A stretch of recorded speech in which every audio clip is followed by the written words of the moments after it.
Hey everyone, welcome to BMW Fanatic. Now if you have an N54 powered BMW, I'm going to tell you just how, and you must fit the criteria, to be able to get your turbochargers replaced. Now BMW was hit with a lawsuit as far as, with the high pressure fuel pump, injectors, turbochargers, all that kind of stuff, and it was a couple years ago, but it was extended to 8 years or 82,000 miles. So first you must meet that criteria. This is for defective wastegates, and this comes in as far as wastegate rattle. And a really easy way to check if you have a wastegate rattle, and let me clarify, every, even brand new Mitsubishi, since they're Mitsubishi turbochargers on the BMWs, have some kind of wastegate rattle stock, but it's minimal, and you won't be able to hear it outside really of the car. Now what you do hear when you have an actual really bad defective wastegate is it will sound like a bunch of tin cans when you're kind of accelerating and letting off the accelerator, all that kind of stuff. You will definitely hear if you have a wastegate rattle. Now if you have a JB4 equipped N54 car, there are options and within the menus it will help mask. Doesn't fix the problem, it helps mask the issue as far as the wastegate rattle, just by really adjusting the wastegate position, and then that way you don't really have much rattle. Now a lot of folks still drive on wastegate rattle. Now if you're not losing boost or anything like that, and it's just annoying as can be as far as the sound goes, then that's all you. If you want to drive like that, it's perfectly fine. But usually when the wastegates are pretty bad, you're also having some extreme kind of you're just not hitting your boost targets the way you want to hit them. So that's another key thing. But so that's really things to look out for. You get the kind of the low boost codes. You'll have a lot of those codes related to that kind of piece. But let's say you're within the time range. Obviously I'm well past the warranty range, but let's say you're within the 8 years or 82,000 miles, but you don't really have any codes. Your car runs okay, right? Your car runs good. You don't have any expected issues or whatever be the case, but you're maybe coming close to the 82,000 miles or 8 years mark, and you want to get your car in to see if you can try to get the turbos placed anyways. I'm going to tell you just how to do that. So what you're going to do is you're going to go ahead and pop your hood. You're going to locate your vacuum canisters on the left side, on the passenger side there. And what you're going to do is you're going to, of course, have the car off. You're going to pull one of the hoses off of the canisters. You need to be careful not to break the actual piece that the hose plugs into, because those are kind of brittle and you don't want to break that, because then you have to replace the canister, and really technically you couldn't drive your car because you wouldn't have no boost.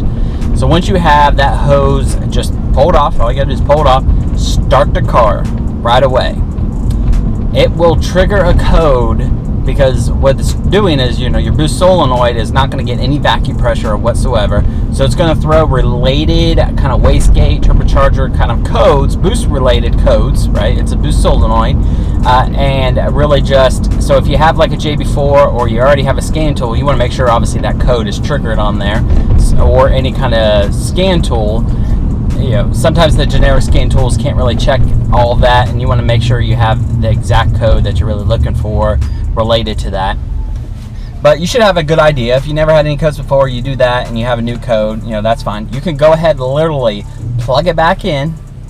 Your code will be saved in the DME, so you don't have to worry about it. So don't erase it, of course, but you can just plug it right in after you generate that code, drive on your normal day, contact your BMW dealership. Hey, I'm having some loss to boost pressure.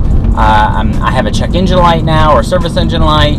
You don't even have to tell them what it is, but just say you have it. There's something on there. You got some rattle. You can mention the whole rattle noise, and then when they go in and diagnose it, they'll see, okay, you have this code. Let's take a look at it. That the problem is that first they have to diagnose it for the wastegate rattle or not being able to handle the boost that it needs to handle. So that's why you need to at least get your foot in the door to do that. And the worst they could say is, no, we went ahead and replaced the boost solenoid, or hey, no, you had just a faulty trip up with your boost solenoid, all is well, your wastegates are perfect, blah blah. I guess what I'm trying to say is that this gets you in the door for them to look at it free of charge, and in hopes that you actually can get them actually free. Now, if you do have some kind of rattle, I've seen times to where, let's say you do have rattle, and people have taken them into the BMW dealership and they say, nah, it just has a slight rattle, you're still good, blah blah blah. You know, this is where that playing that card will really help, because then you could say, I'm having boost related codes, this needs to be resolved, this needs to be fixed. Now, all BMW dealerships are different, so you just need to just kind of keep on them and all that kind of stuff, especially if you're coming close to that miles. And like I said, all BMW Mitsubishi turbos do have some kind of rattle, so of course there is some play in there. That's what all you needed to do. Make sure you get in that dealership, have that appointment scheduled, so that way you can kind of take a look at it, and also just kind of check out for your car. Now, also you could have a misdiagnosis with an actual rattle. Sometimes the actual can flap in the exhaust will rattle upon startup, so you need to make sure that you're not hearing that, because that will actually happen, and does happen sometimes, actually even to mine. So, you know, sometimes you have to replace that, you know, whole can flap within the exhaust, therefore you have to replace the mufflers. Well, everyone, that does it for today. Definitely check out your car, see what it is, get into the BMW dealership before that time runs out for your specific car. And as always, please be sure to subscribe, like, and comment. Have a great week.